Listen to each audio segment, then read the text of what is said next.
The Zoglax Imperium was the undisputed ruler of the stars. At least, that's what they kept telling themselves. For centuries, they had believed they were the only civilization to crack faster-than-light, FTL travel. No one else had even come close.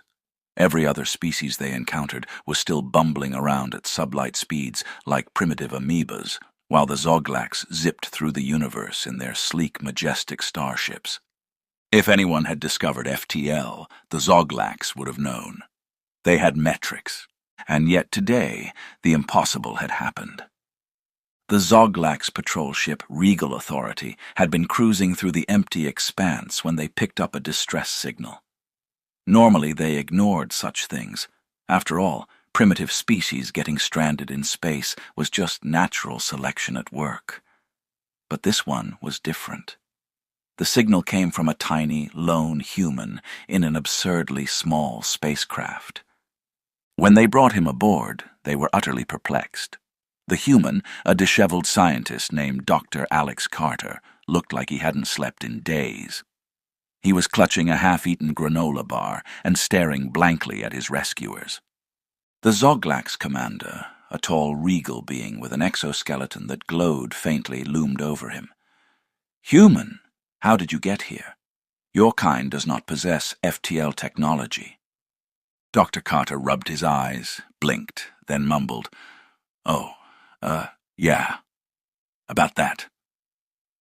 The Zoglax officers gathered around as Dr. Carter began his story. Okay, right. I was in the lab, right? At MIT. We'd been up all night trying to crack some equations about the fabric of space-time. You know, the usual. The Zoglax didn't know, but they nodded sagely anyway. Anyway, we weren't getting anywhere, and we were starving, so I figured, why not make some breakfast? Commander Zorvax narrowed his eyes. "You discovered FTL travel while making breakfast?" Dr. Carter nodded. "Yeah, so I made some toast. But not just any toast. I had eggs, bacon, avocado, salt, pepper, and just a hint of coriander. And when I looked at it, bam, there it was." "There what was?" Zorvax demanded. "The pattern." Dr. Carter's eyes gleamed with the intensity of a man who had accidentally rewritten physics with a side of crispy bacon. See, the way the yolk positioned itself on the toast? It perfectly mirrored a fundamental space-time equation we'd been working on for years. I didn't see it before because I was looking at numbers, not breakfast. But at that moment, everything clicked. Zorvax massaged his temples. "You're telling me you discovered a method of bending space-time by looking at your breakfast? What a load of universal crap!" "It is true, and it was not just any breakfast. The breakfast," Carter corrected. "It's all about the ratios, the perfect balance of flavors, the harmony of fat, salt, protein, carbs. It's the mathematical equivalent of a space-time shortcut. We called it," he paused dramatically, "the brunch drive." Silence. Then one of the Zoglax officers leaned toward another and whispered, "This is the stupidest thing I've ever heard." Zorvax, however, wasn't so sure. "And how exactly does this brunch drive work?" "Oh, it's easy," Carter said. "You just arrange your breakfast in the precise formation, and it creates a resonance with the universe. Turns out, if you synchronize it with a ship's gravity field, you can just slip through space-time. No need for traditional FTL. The universe just sort of lets you through." Zorvax stared at him. "You mean to tell me that we, the Zoglax, who have spent 10,000 years perfecting FTL technology, could have just made breakfast?" "Well," Carter shrugged, "not any breakfast.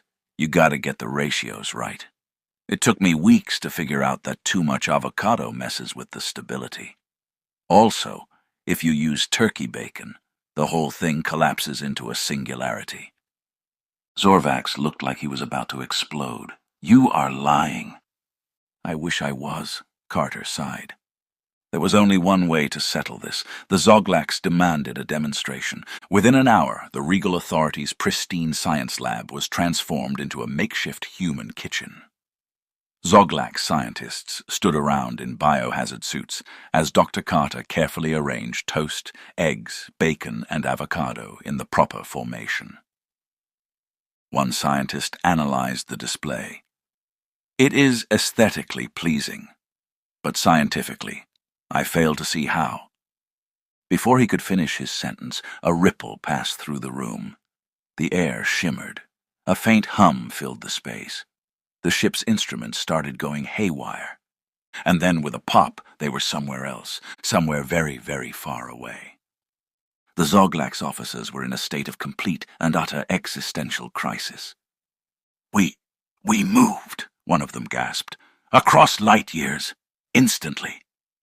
Zorvax, still recovering from the shock, turned to Carter. How is this possible? We spent millennia developing FTL drives, and you cooked breakfast? Carter gave him a sympathetic shrug. Maybe you guys were overthinking it. A slow realization dawned on the Zoglax crew.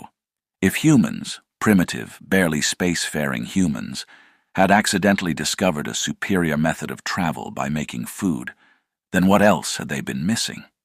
Had they been wasting thousands of years with unnecessary calculations?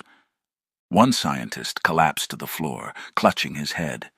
Everything I know is wrong.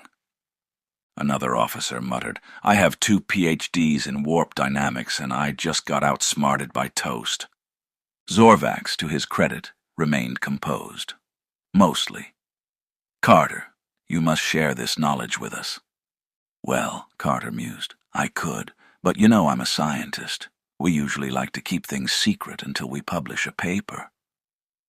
We will give you anything, Zorvax said desperately. Anything? Carter raised an eyebrow. Yes, wealth, technology, a personal asteroid. Carter grinned. You got a waffle maker. Word of the brunch drive spread like wildfire. Entire civilizations abandoned their complex propulsion systems in favor of mastering the ancient human art of breakfast. Trade routes were transformed overnight as starships now carried entire kitchens instead of fuel reserves. The Zoglax Imperium, once the proud rulers of FTL travel, was forced to acknowledge that their greatest scientific achievement had been rendered obsolete by a well-balanced meal. Meanwhile, Dr. Carter became a legend. His scientific paper, The Brunch Drive, a culinary approach to space-time manipulation, was met with both ridicule and awe. He won the Nobel Prize in Physics and the James Beard Award for culinary excellence. And across the galaxy, every advanced species now began their mornings the same way, carefully arranging eggs, bacon, and avocado on toast, hoping to unlock the secrets of the universe. For the first time in history, interstellar travel was delicious.